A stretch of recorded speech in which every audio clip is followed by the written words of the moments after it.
So budgeting is it important? And why?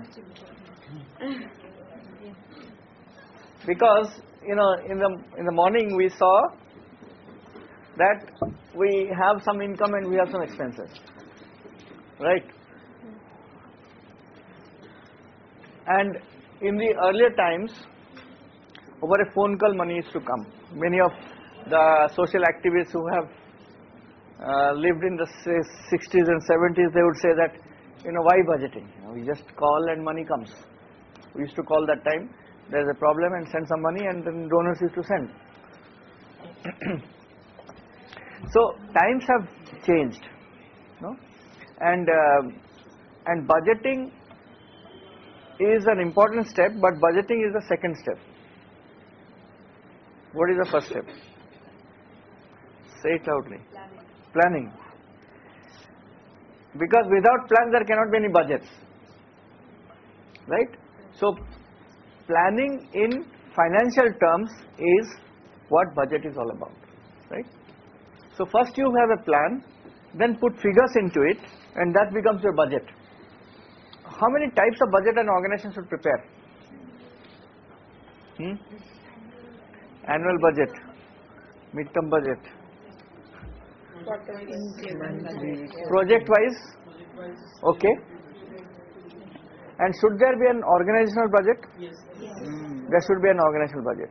Now that is the bigger challenge, because NGOs, even though we say that they are perpetual entities, going concerns and all that, there are a lot of things which are variable. So there are a lot of different factors which affect an NGO's functioning. So therefore, one is that donors normally would not approve a project without a budget. So therefore we need project-wise budget. But what happens to an organizational budget? How do we prepare an organizational budget?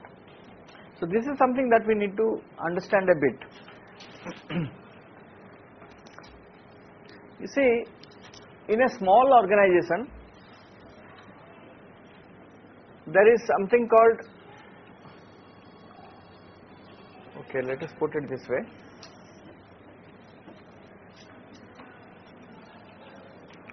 So this is project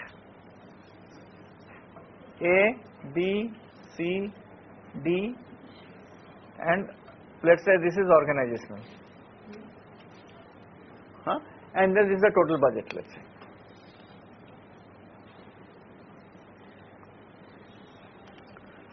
Now let us take a small organization. For a small organization, sometimes they have only one donor and they have one organization. For them, the organizational budget is the project budget, or the project budget is the organizational budget, because they have nothing else to do outside of that particular project. So therefore, less complication, project A is equal to the organization is equal to the total. No problem, right? Let us start with a bit more complicated areas.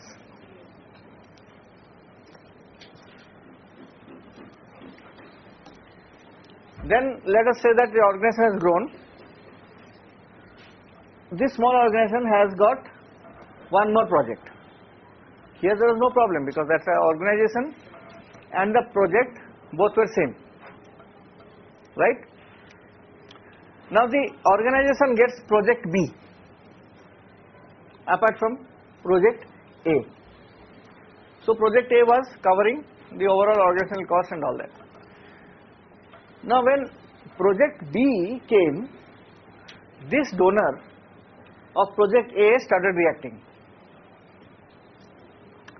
So the project A donor said that, well, I was covering all your organizational costs and everything was going on fine. Now that another donor and another project has come, they should also cover part of your organizational costs. Why should I cover all the costs? Fair enough? So now a bit of complication has started already. Now therefore what you need is two projects, one small organizational overhead budget which can be covered out of this as a common cost, and then of course a total budget, right? So you prepare this budget, have negotiation with both. Say we have got one accountant, so 50% of salary will go here, 50% of salary will go there. We have an office which is 10,000 rupees rent, 50% will go here, 50% will go there, or 2/3 will go here, 1/3 will go there, right? So then it grows further, then more projects start coming, and then the overall organizational costs get still further distributed. So now the issue is that for a large or a medium sized organization, what you have is project budgets, project wise, and some common costs which are common to all projects. That is your organizational budget, which needs to be covered on an agreed upon basis by all the other projects. Clear? So this is what an organizational budget should look like. Now what happens is, yes. You said common cost for all the budgets. What do you mean? Common cost is that cost which cannot be allocated to a particular project.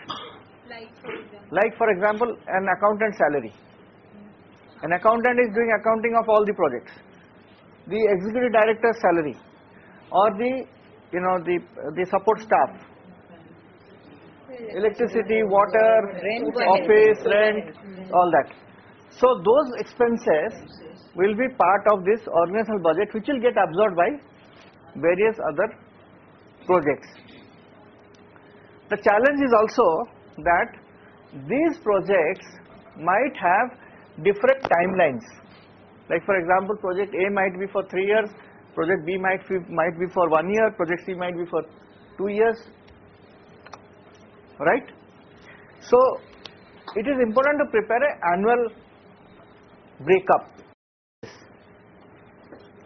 Even though you may have prepared a 3 years budget and got it approved by the donor, but for implementation purposes, preparing annual budgets and annual overall forecast or a budget with the common cost which can be absorbed is a framework that needs to be prepared in every organization. Normally what we do is that we do not prepare an annual budget of an organization. We run from project to project. So therefore there is sometimes no clarity on how these costs are going to be absorbed. Okay? So would you then recommend that we've got multiple projects over multiple time periods, we have a formula where we go by the proportion Yes. of the funds of the organizations? It could be proportion of funds, it could be some parameters, yeah. Some parameters need to be determined. Yes. Because some use a timeline of 1 year, he shares Yes. next week. Now, this is a very important concept to keep in mind, that how do you allocate expenses and how do you run projects. What happens is that many times we do not break down the projects, let's say 3-year project, to implementable annual plans. And if we do not make these calculations, it happens on a very haphazard or in a off and on sort of a situation, right? So this is a very important exercise to be conducted in every organization, and this will vary from organization to organization. It cannot be the same practice in every organization. The principle will be the same.